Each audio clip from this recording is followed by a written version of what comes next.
บายดีสตาดามจ้ามื้อนี้ก็มาพอกันกับบรรยากาศยามเช้าคือเก่าเด้อมื้อนี้สตาดามก็ว่าจะขึ้นบ้านสวนอีกเด้จ้าเพราะว่ามื้อนี้ก็เป็นมื้องามยามดีแล้วล่ะที่สร้างจะเข้ามาเฮ็ดบ้านสวนให้เฮาเพราะว่ามื้อเช้านี้พ่อออกมาก็รีวมาบอกลูกชายว่าฟ้าวขึ้นบ้านสวนเลยเด้อสร้างจะขึ้นไปเบิ่งแล้วว่าจะตั้งบ้านอยู่หม่องใดแจ้ใดว่าซั่นอุ้ยสตาดามก็ดีใจว่าซั่นเด้เพราะว่าพากันถ่าสร้างนะ2 อาทิตย์กว่าจ้ามื้อนี้สร้างหากะเฮ็ดเฮือนให้ข้าเจ้าแล้วก็จะมาเฮ็ดบ้านให้เฮาต่ออุ้ยดีใจสุดๆเลยสตาดามเสือว่าพ่อแม่ก็ดีใจคือการพากันลุ้นว่าบ้านสวนเฮาจะออกมาหน้าตาเป็นแบบใดสร้างน่ะก็เป็นน้องชายพ่อเองจ้าสร้างเฮ็ดบ้านน่ะก็ได้เบิ่งอากาศมื้อนี้ก็อุ้ยออนซอนคักบ่ฮ้อนบ่หนาวบ่แดดเฮ็ดคือพอดีเลยจ้าส่วนบอลนี่เพิ่นก็ไปสั่งดินสั่งทรายแล้วก็สั่งทอที่เฮาจะเอามาเทปูนหั่นล่ะจ้าสตาดามก็ยังบ่ฮู้ดอกว่าจะตั้งขึ้นแบบใดถ่ารุ่นไปพร้อมกันจ้าตอนนี้สตาดามก็ยังถ่าบอลนี่อยู่เด้อคันเพิ่นมาตอนใดสตาดามก็จะขึ้นไปบ้านสวนพร้อมเพิ่นเด้เพราะว่าสตาดามก็รุ่นคือการว่าสร้างจะเฮ็ดแล้วมือใดจะวางแผนแบบใดจะปลุกขึ้นแจ้ใดแต่เฮาก็คุยกันแล้วล่ะว่าจะปลุกมองหันมองหนีกันกับบอลนี่หั่นล่ะจ้ะแต่ว่าต้องรอเพิ่นมาก่อนง้องแงงสิไปนำอีแม่บ่หึแงงปาดบ่สนใจอีแม่เลยเนาะเบิ่งผู้พากันนอนเบิ่งนกเบิ่งหนูเลี้ยงสายล่าอยู่ลูกๆก็ได้พอดีเลยเฮ็ดบ้านสวนแล้วเนี่ยสิเอาลูกๆขึ้นไปเผาบ้านอยู่พุ่นละจ้ะเพราะว่าอยู่นอนนาหลายตัวแล้วแบ่งขึ้นไปเผาบ้านสวนแน่ ไปแล้วผู้ยายลี่ก็นอนอยู่หลังแม่ตุ้ยพุ่นจ้าป๊าดสะเพิ่นอึดรับหิวนอนคักแม่ตุ้ยนี่แม่ตุ้ยงองแงงแม่ตุ้ยนี่โอ้ยขี้ดื้อเอ้ย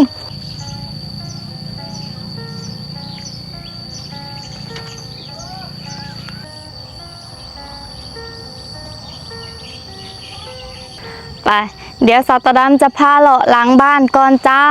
ถ้าบอลนี่เพิ่นออกมานี่หลังบ้านสตาดามกับเป็นตะโลขากปานหยังเด้อช่วงนี้นะเบิ่งผู้มักเพชรสตาดามกระจอบอยู่ละจ้าจอบว่ามือใดเนาะสิสุกพอสิได้เก็บไว้ให้พ่อแม่นี่เบิ่งออนซอนขนาดช่วงนี้ป้าโตเป็นพันเป็นผื่นออกดอกกระพูนหมากกระดกอยู่หลังบ้านฟังเบื้องนี่ก็มีแต่ต้นหมากเพชรฟังเบื้องนั่นก็มีแต่ต้นหมากเพชรฟังใดก็มีแต่ดกทั้งนั้นเลยเด้อสตาดามอยากถามพ่อแม่ที่อุดหนุนยาสตาดามว่าเป็นจังใดแน่เนาะพากันฉีดพ่นแล้วบ่ทดลองเบิ่งหรือยังเป็นจังใดก็มารีวิวให้สตาดามฟังแน่เด้อผู้ใดพ่นแล้วล่ะก็ได้นี่อันนี้พ่อหากระพ่นไปประมาณ3-4 มื้อนี่ล่ะจ้ะดอกเพิ่นเป็นใหม่ก็ติดหมดแล้วเบิ่งผู้ขึ้นคักอีหลีอย่าลืมมารีวิวให้สตาดามฟังหน่อยเด้อเพราะสิได้อ่านคอมเมนต์เพราะสิได้ชื่นใจว่าอุ้ยฮอร์โมนใส่ดีอีหลีว่าซั่น ดีบ่ดีกะติส้มกันได้เด้อจ้านี่ฟังเบิ่งนี่ก็มีแต่ต้นหมากเพชรเพราะว่าเฮาปลูกแล้วเฮาพ่นยาล่ะมันเห็นผลเฮาก็ดีใจแล้วก็อยากปลูกเรื่อยๆเด้ตอนนี้ก็กำลังกล้าอีกประมาณกระถาดหนึ่งนี่ล่ะจ้ะ100 ต้นพุ่นเด้ออันนะสตาดามจะเอาขึ้นไปปลูกอยู่บ้านสวนค่ะคือหยังนี่ฟังเบิ่งนี่ก็อยู่แจ้นบนเฮาเลี้ยงปลานี่ก็ดกขนาดบ่ได้ดกแต่จุ่มเดียวเด้มีหลายเลยล่ะต้นหมากเพชรสตาดามนะหลายฟังเบิ่งนี่ขึ้นเต็มคักปานหยังนี่สตาดามจะให้เบิ่งดอกกะยุอะยะอยู่นี่จ้าเป็นหวีขึ้นคักปานหยังเด้อต้นก็บ่ได้ขี้ร้ายเด้ต้นก็แข็งแรงคักนี่สวยๆทั้งนั้นเลยอุ้ยออนซอนมีแต่ต้นหมากเพชรอันนี้ยังบ่ทันเริ่มสุกกำลังเริ่มแก่จ้ะสุรุซาบลาบอันนี้ขนาดฝนตกใส่บ่อยนะยังบ่ตุยเลย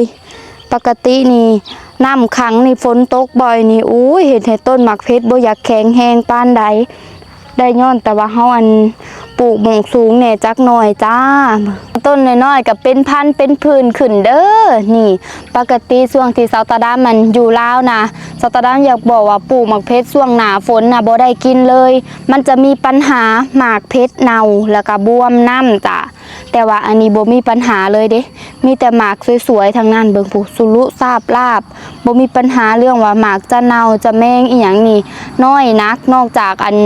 บ่อนใดที่มีแมงไม้หลายมีแมงไม้ตอมก็จะเน่าแน่จ้ะแต่อันนี้อุ้ยสวยออนซอนบ่ได้มีต้นเดียวนี่ที่สวยถูกต้นเรียนๆกันสวยหมดเลยหมากเพชรอยู่นอนนานะคำพูดใดบ่เชื่อก็สามารถแวะมาเล่นน้ำสาวตาดำได้แล้วก็มาชมได้เลยจ้าช่วงนี้คือช่วงที่หมากเพชรสวยสุดๆเลยเพราะว่าอากาศพอดีเด้แบบว่าห่มแน่แดดแน่ฝนตกแน่คันช่วงหน้าแล้งเมื่อกี้นี่ก็สวยคือกันแต่ว่าพักหญ้าเฮาก็บ่อยากนั่นปานใดเพราะว่าฝนบ่ค่อยตกเฮาฮดปัดน้ำบ่ค่อยพอจ้าบัดทีนี้นะ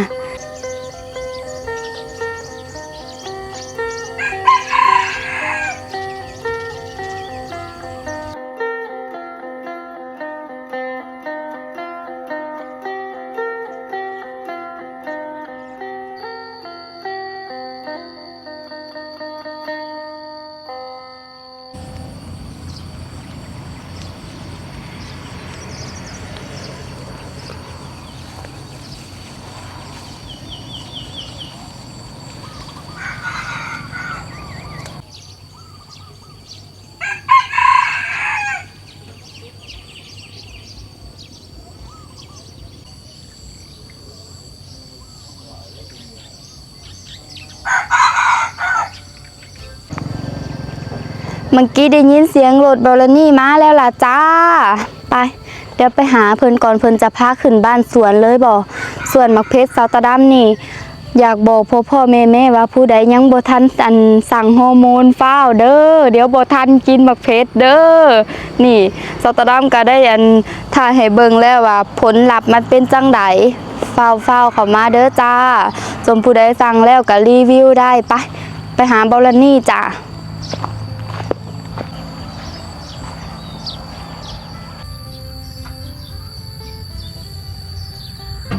เป็นจังได้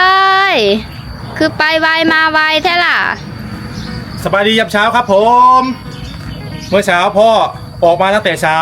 ให้บริณีไปสั่งปูนทรายหินเพื่อที่จะเอาไปเทคานด้านล่างจ้าแมนทีแรกว่าจะเอาเป็นเสาปูนคิดไปคิดมาแล้วบริณีว่าจะเทปูนโอบเสาเลยแมนเทปูนรองพื้นแล้วก็เอาเสาลงแล้วก็เทอ้อมเสาเอาจ้าแมนจะได้ไม่ต้องเปลี่ยนเสานะครับจ้าอย่างอันนี้อยากไปนำเลยนี่อยากขึ้นบ้านสวนเลยหันไปเดี๋ยวขึ้นไปรอเขาบอกว่าประมาณอีกไม่เกิน20 นาทีจะมาส่งที่บ้านสวนข้าเจ้าก็ยังไม่รู้ว่าบ้านอยู่ตรงไหนจะโทรหาเดี๋ยวเข้าไปซื้อน้ำแข็งM100ให้ช่างทำบ้านจ้าน่าจะไปรอแล้วล่ะไปน้ำบ่อพี่ช่างเบิกลาเต้ทั้งหลังโอ้ยหยัวอยู่ลูกอ่ะขึ้นไปอยู่บ้านสวนเลยปฏิเด้อซีนบอกไปกันไปอยากไปนะอย่าเอาแม่ยายลีลาเต้ไปเผาบ้านลูกไปน้ำบ่ได้งอนแง่นกับเผาบ้านเลยเบิ้งเอาขึ้นไปอึ๊บกาแฟแม่จอมบ่ไหวกาแฟหนัก14 กิโลป๊าดอีพ่อขึ้นเลยเมื่อคืนพาไปฉีดยาของพี่นะโอ้หลังเป็นบาดกาแฟเป็นโรคผิวหนังโอ้ยหัวแตกลูกแม่หัวแตกอยากไปเนาะนั่งลงมาดินั่งลงไอเดินทางจ้า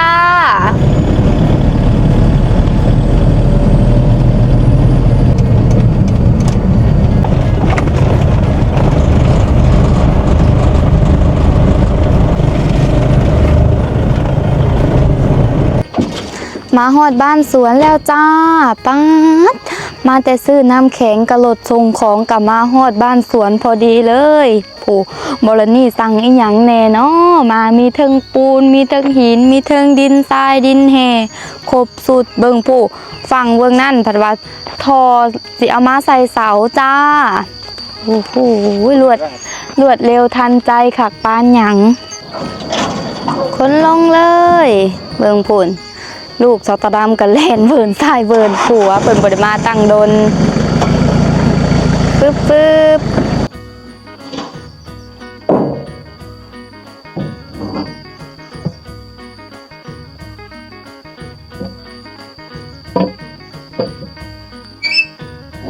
๊บเดียวเพิ่นเอาลงเรียบร้อยจ้าฝุ่นยังเหลือแต่รถทรายบัดทีนี้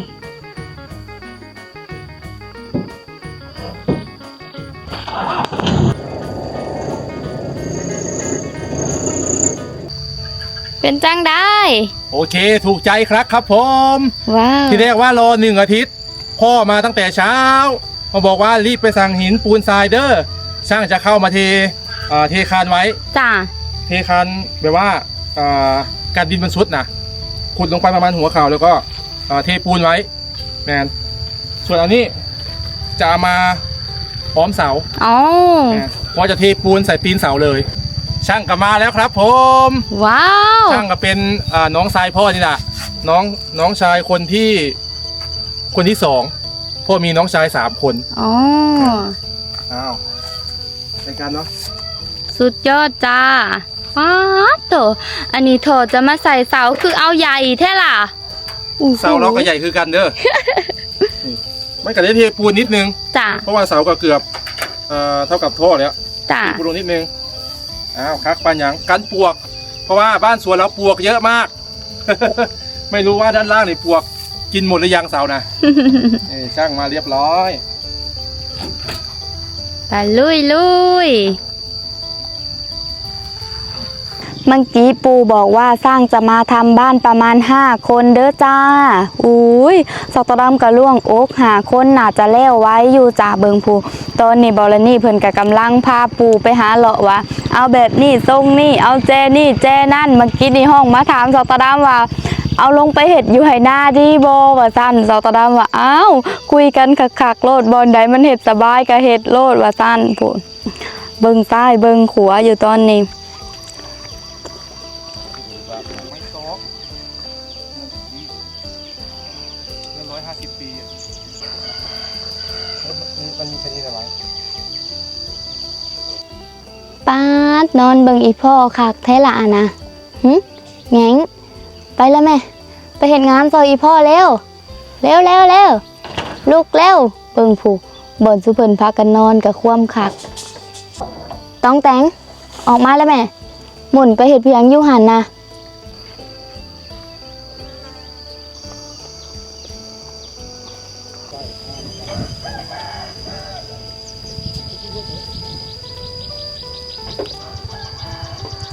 เมื่อกี้สร้างกับมาครบเบิดทุกคนแล้วล่ะจ้าสร้างเฮ็ดบ้านมีประมาณ5 คนเด้อมื้อนี้นะเบิงผู้กำลังพากันลงมือตอกทรายตอกขัวเพราะว่าก่อนเฮาจะเฮ็ดบ้านก็ต้องได้วัดเด้ว่าจะเอาความกว้างความยาวประมาณใดถามบรนี่สร้างก็จะเป็นคนวัดเป็นคนแทกล่ะจ้าบัดที่นี่เพื่อจะได้เฮ็ดบ้านหลังหนึ่งก็บ่แม่นของง่ายเนาะสตอดำก็คิดว่าสิง่ายๆบ่ง่ายเด้อเพราะว่าแต่ละห้องแต่ละบอนเฮาต้องแทกให้มันนั่นพอดีกันคันว่าบ่พอดีมันจะเฮ็ดบ้านยากจ้าเอาไปเอามาสร้างถามว่าสิเอาน้อยหรือสิเอาใหญ่สรุปซ้ำไม่เก่าเลยว่าซั่นบรนี่ว่าเอาทรงกระเทิบจักน้อยนึงสตอดำก็อยู่หลังบ้านพี่เบิ่งผู้สุเพิ่นก็กำลังพากันวุ่นวายกันขนาดเพราะว่าเลือกไม้อีกไม้พื้นไม้พาไม้เส้นไม้คือไม้ค้างหลายไม้อยู่เพราะว่ามื้ออันเฮาให้ข้าเจ้ามาอันส่งบ้านนะมันดึกโพดเฮาบ่ทันได้แยกจากไม้ก็เลยปะปนกันไปสิซ่าก็ตอนเลือกไม้นี่ล่ะแต่ก็บ่เป็นหยังเพราะว่าสร้างสำนาญมือไวแบบว่าหูจักมืดว่าไม้อันนี้เป็นส่วนใดของบ้านไม่อันนี้เป็นส่วนใดของทั้งหลุมทั้งเทิงคักอีหลีจ้าติดตามไปเรื่อยๆสตอดำกันนั่งเจมโบอยากกินหดข่าวเลยล่ะนั่งเบิงสร้างแทกเฮือนหั่นน่ะ เ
เบิ่งย่างมานี่อากาศตอนนี้คือฝนสิมาเด้อจ้าทางหลังเสาตะดำนาเดชส่วนฝั่งเบิ่งนี่เบิ่งผู้มืดคือมาอีกแล้วฝนสิบ่ตกห้ำบ้านใหม่เฮาซะบ่เนาะเบิ่งผู้มีแต่เฟือกขี่ฝนเต็มเบิดเลยป้าบอลนี่เพิ่นออกไปซื้อเล็กตะปูแล้วก็ซื้อลวดอีกจ้ะแต่ว่าป้านี่ก็ยังบ่ทันออกมาเทื่ออยู่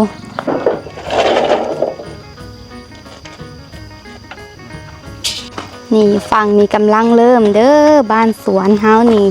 เพิ่นกำลังวาดจ้าเบิ่งไปเบิ่งมากำลังบักใหญ่เด้อนี่พูนแต่พีโซดพูนละจ้ะโอ้โหว่าแม่นหลังน้อยๆเด้อ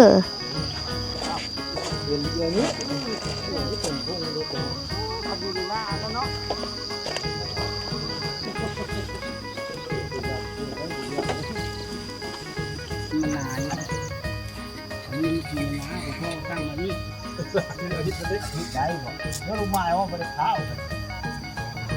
มาให้ข้าวเปียกเจ้าแม่ไม่พอโอ้ยไม่เกินมีคือตะก๊อกไม่เนาะตะก๊อกเป็นปลาโอ้ยไม่เกินยีมึงมั้งใช้เอาไว้จากวัดไหนมูลาเนี่ย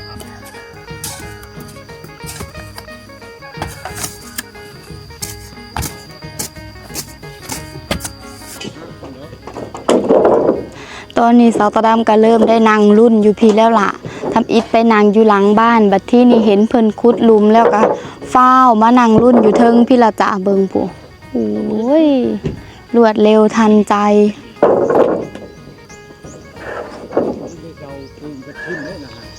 ตอนนี้ก็คือจีเริ่มเที่ยงแล้วล่ะจ้าเดี๋ยวสาวตะดำก็จะไปหาเตรียมข้าวมาส่งเพิ่นก่อนของอยู่ของกินน้ำหยอกน้ำเย็นอีหยังครบสุดเด้อเพราะว่าเฮาจ้างคนเจ้าของเดี๋ยวต้องดูแลเป็นอย่างดีจ้าเบิ่งผู้ตอนนี้ก็กำลังพากันเร่งมือขนาดเลยบ่มีผู้ใดยอมผายบ่มีผู้ใดนั่งเศร้าเมื่อยอีกเมื่อกี้พ่อก็ขึ้นมาคุมงานเด้อพ่อก็เป็นคนนั่งคุมงานเฮ็ดแจนี่เอาลงแจนั่นได้ใจอยู่พ่อก็ได้ไปบัดนี้สาวตะดำก็จะขออนุญาตปิดคลิปเพียงสำนี้เด้อขอบคุณทุกคอมเมนต์ทุกกำลังใจพอกันใหม่คลิปหน้าสบายดีจ้า